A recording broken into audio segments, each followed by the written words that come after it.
তো ফ্রেন্ডস, আজকের ভিডিওতে তোমাদের উচ্চ মাধ্যমিকের final suggestion, last minute suggestion. এরপরে আর কোনো সাজেশন দেওয়া হবে না। আর কিছুদিন পর তোমাদের উচ্চ মাধ্যমিক পরীক্ষা শুরু হতে চলেছে। তার জন্য তোমাদের খুবই গুরুত্বপূর্ণ একটি বিষয় থেকে তোমাদের আজকের ভিডিওতে সাজেশন দেওয়া হচ্ছে।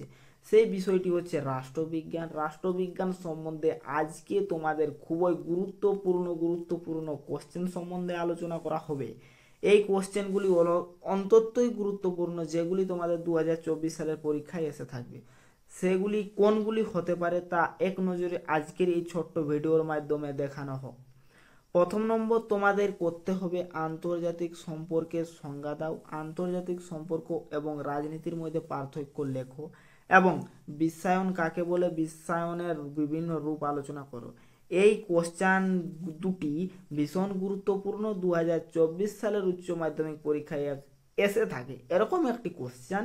এর উত্তর যদি তোমাদের দরকার তাহলে তোমরা আমাকে কমেন্ট করো আমার এই পিডিএফটাতে, বা এই যে ভিডিওটা আমি করছি এই ভিডিও তোমাদের যার যে কোনো প্রশ্নের তোমাদের উত্তর দরকার থাকলে আমাকে কমেন্ট করবে। সমস্ত প্রশ্নের উত্তর সহ আমি তোমাকে কমেন্ট বক্সে লিঙ্ক দিয়ে দেবো, সেখান থেকে তোমরা ডাউনলোড করে নেবে। এবার নেক্সট দ্বিতীয় অধ্যায় থেকে আমরা সেই কোশ্চেনটি আলোচনা করি। এখান মধ্যে সব থেকে গুরুত্বপূর্ণ হচ্ছে গান্ধীজি সত্যাগ্রহ সম্পর্কিত ধারণাটি আলোচনা করো। নেক্সট মার্ক্সবাদ কাকে বলে, মার্ক্সবাদের মূল সূত্রগুলি আলোচনা করো। সব থেকে ইম্পর্টেন্ট হচ্ছে গান্ধীজি সত্যাগ্রহ সম্পর্কিত ধারণাটি। 3 নম্বর হচ্ছে কার্ল মার্ক্সের ঐতিহাসিক বস্তুবাদ তত্ত্বটি আলোচনা করো। নেক্সট হচ্ছে সরকারের বিভিন্ন বিভাগ থেকে তোমাদের মাত্র 2টি কোশ্চেন রয়েছে। না না সরি ভাই, সরকারের বিভিন্ন বিভাগ থেকে তোমাদের একটি কোশ্চেন রয়েছে। ক্ষমতা স্বতন্ত্রীকরণ নীতির পক্ষে বিপক্ষে যুক্তি ও বিশ্লেষণ করো। নেক্সট ভারতের শাসন বিভাগ থেকে তোমাদের 2টি কোশ্চেন রয়েছে।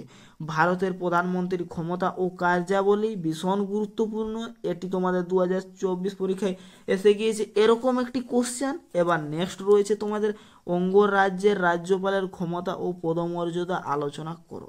নেক্সট চ্যাপ্টার থেকে তোমাদের যে প্রশ্নগুলি ইম্পর্টেন্ট রয়েছে সেটি হচ্ছে ভারতের আইন বিভাগ, ভারতীয় পার্লামেন্টের আইন পাসের পদ্ধতি সম্পর্কে আলোচনা করো। নেক্সট স্পিকারের ক্ষমতা ও কার্যাবলী সম্পর্কে আলোচনা করো। নেক্সট কোশ্চেন তোমাদের বিচার বিভাগ থেকে তোমাদের অঙ্গরাজ্যের হাইকোর্টের গঠন ও কার্যাবলী আলোচনা করো এবং ক্রেতা সুরক্ষা আদালত কাকে বলে, ক্রেতা সুরক্ষা আদালতের গঠন ও কার্যাবলী সম্পর্কে আলোচনা করো। এরপর তোমাদের এগুলির থেকে তোমাদের ভীষণ গুরুত্বপূর্ণ যে কোশ্চেনগুলি এখানে 7টি তোমাদের উল্লেখ করা হলো, সেরা 7টি প্রশ্ন। এই প্রশ্নগুলি তোমাদের ভীষণ গুরুত্বপূর্ণ হতে চলেছে, তার জন্য আরেকবার এই এক নজরে তোমরা দেখে নাও। কি হচ্ছে আন্তর্জাতিক সম্পর্কের সংজ্ঞা দাও, আন্তর্জাতিক সম্পর্ক এবং রাজনীতির মধ্যে পার্থক্য লেখো। এটি করে রাখবে, তোমাদের উচ্চ মাধ্যমিক পরীক্ষায় এসে গিয়েছে।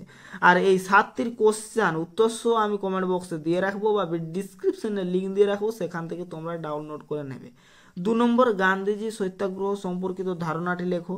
3 নম্বর কার্ল মার্ক্স এর ঐতিহাসিক বস্তুবাদ তত্ত্বটি আলোচনা করো। 4 নম্বর কি বলছে, এটার মধ্যে এক্সট্রা রয়েছে ক্ষমতা স্বতন্ত্রীকরণ নীতির পক্ষে বিপক্ষে যুক্তি দাও, প্রধানমন্ত্রীর ক্ষমতা কার্যাবলী সংক্ষিপ্ত বিবরণ দাও, অঙ্গরাজ্যের রাজ্যপালের ক্ষমতা ও পদমর্যাদা সংক্ষেপে আলোচনা করো, ভারতীয় পার্লামেন্টের আইন অনুসারে পদ্ধতি এবং সংক্ষেপে আলোচনা করো সংক্ষেপে, এবং ক্রেতা সুরক্ষা আদালত কাকে বলে, ক্রেতা সুরক্ষা আদালতের ওপর একটি গঠন এবং কার্যাবলী আলোচনা করো। এই তোমাদের যে 7টি কোশ্চেন, এই 7টি কোশ্চেন তোমাদের ভীষণ গুরুত্বপূর্ণ হতে চলেছে। এই 7টি কোশ্চেনের উত্তর সহ আমি কমেন্ট বক্সে ডিসক্রিপশনে দিয়ে রাখবো, সেখান থেকে তোমরা সমস্ত উত্তর ডাউনলোড করে নেবে, একরকম টাইপিং ভাবে লেখা। আজকের ভিডিওটা এতদূর পর্যন্ত। এই চ্যানেলের মাধ্যমে সমস্ত বিষয়ের সাজেশন এখন পর্যন্ত দেওয়া হয়ে গিয়েছে। তোমাদের 8 মার্ক সাজেশন ইতিহাস সেগুলি তোমাদের উত্তর সহ দেওয়া রয়েছে, তার ভিডিওর লিঙ্ক নিচে দেওয়া রইল, সেখান থেকে তোমরা দেখে নেবে। আজকের ভিডিওটা এত